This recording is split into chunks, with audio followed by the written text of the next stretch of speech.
Olá, eu me chamo Johnson Camargo e esse é um espaço onde a teologia não é tratada de forma superficial, mas com profundidade bíblica e responsabilidade diante da palavra de Deus.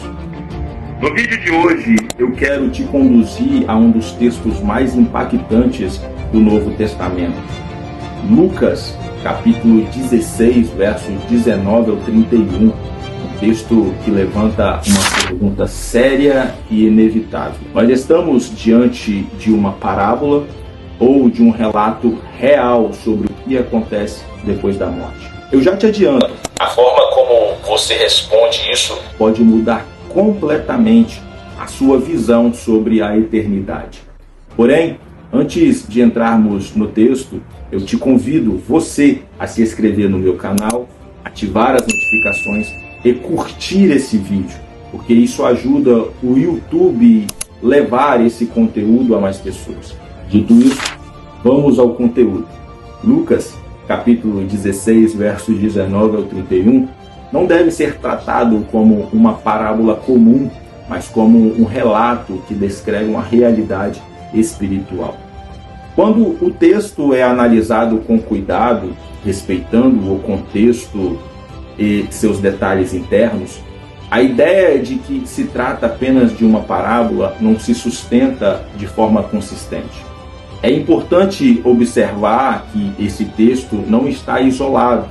No contexto imediato, Jesus falando com os fariseus, que eram amantes do dinheiro, conforme no verso 14 do capítulo 16 do seu evangelho, eles confiavam em si mesmos e desprezavam os outros. Portanto, o rico apresentado aqui não é apenas um indivíduo, mas representa esse tipo de religioso que vive uma aparência externa, mas está distante de Deus. Muitos classificam esse texto como parábola por causa do estilo de ensino de Jesus e do contexto em que ele confronta esses mesmos fariseus. No entanto, esse argumento não considera elementos importantes dentro do próprio texto. Primeiro, Jesus menciona o nome Lázaro. Em todas as parábolas, os personagens são anônimos.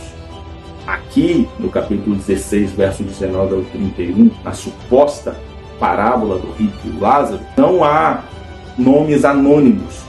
Aqui nós temos Lázaro, do hebraico, Eleazar, que significa Deus ajudou, mostrando uma identificação direta do personagem.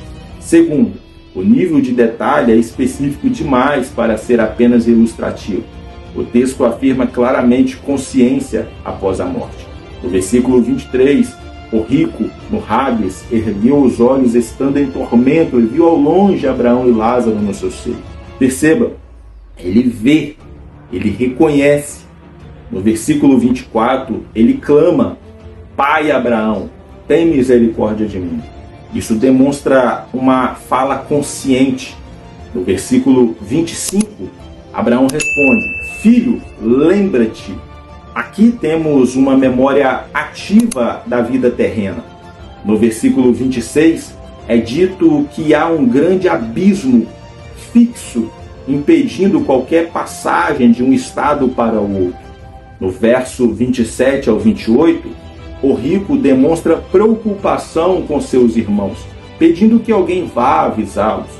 Isso revela não apenas consciência, mas também um raciocínio e uma preocupação contínua. Ou seja, o texto apresenta visão, fala, memória, consciência e impossibilidade de mudança de estado após a morte.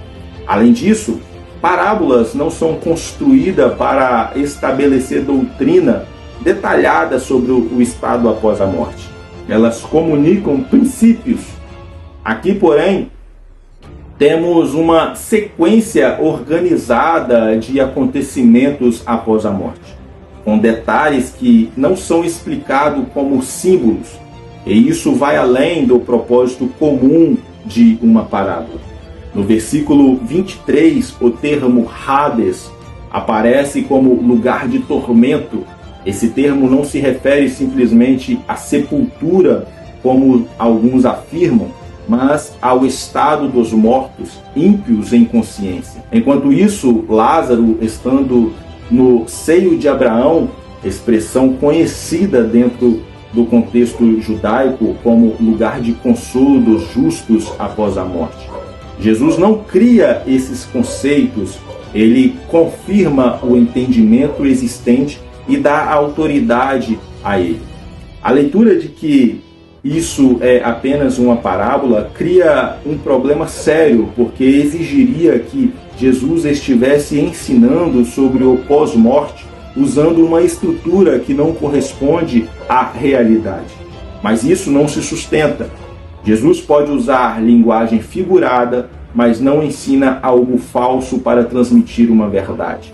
Portanto, o que ele apresenta aqui deve ser entendido sim como real. E esse ensino está em harmonia com o restante das Escrituras. Em Eclesiastes, capítulo 12, verso 7, há separação entre corpo e espírito. Em Hebreus, capítulo 9, versículo 27, está estabelecido que o homem morre uma vez, vindo depois disso o juízo. Em Apocalipse, capítulo 6, verso 9 ao 11, as almas estão conscientes, clamando diante de Deus. O ensino bíblico é consistente. A morte não encerra a consciência. Além disso, Lucas 16 deixa claro que não existe segunda oportunidade após a morte.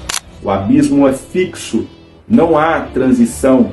O pedido do rico não é negado por falta de compaixão, mas porque não existe possibilidade de mudança. O problema do rico não foi simplesmente possuir riquezas, mas viver ignorando a revelação de Deus. Pois o texto diz que ele tinha Moisés e os profetas, como diz no verso 29, mas não deu ouvido. Portanto, Lucas 16 não é apenas uma história com uma aplicação moral, é um ensino direto sobre consciência após a morte, separação entre justos e ímpios e a definição do destino eterno. A conclusão é clara: a vida presente define a eternidade. Ignorar isso não é apenas um erro de interpretação, é viver sem considerar aquilo que Cristo revelou. Se isso não for apenas uma parábola, então não estamos diante de uma ilustração, mas de uma realidade que já começou para muitos. E é isso aí, pessoal. Ficamos por aqui. Espero que esse conteúdo tenha contribuído para o seu entendimento e seu crescimento na palavra de Deus. Até o próximo vídeo. Deus abençoe a todos.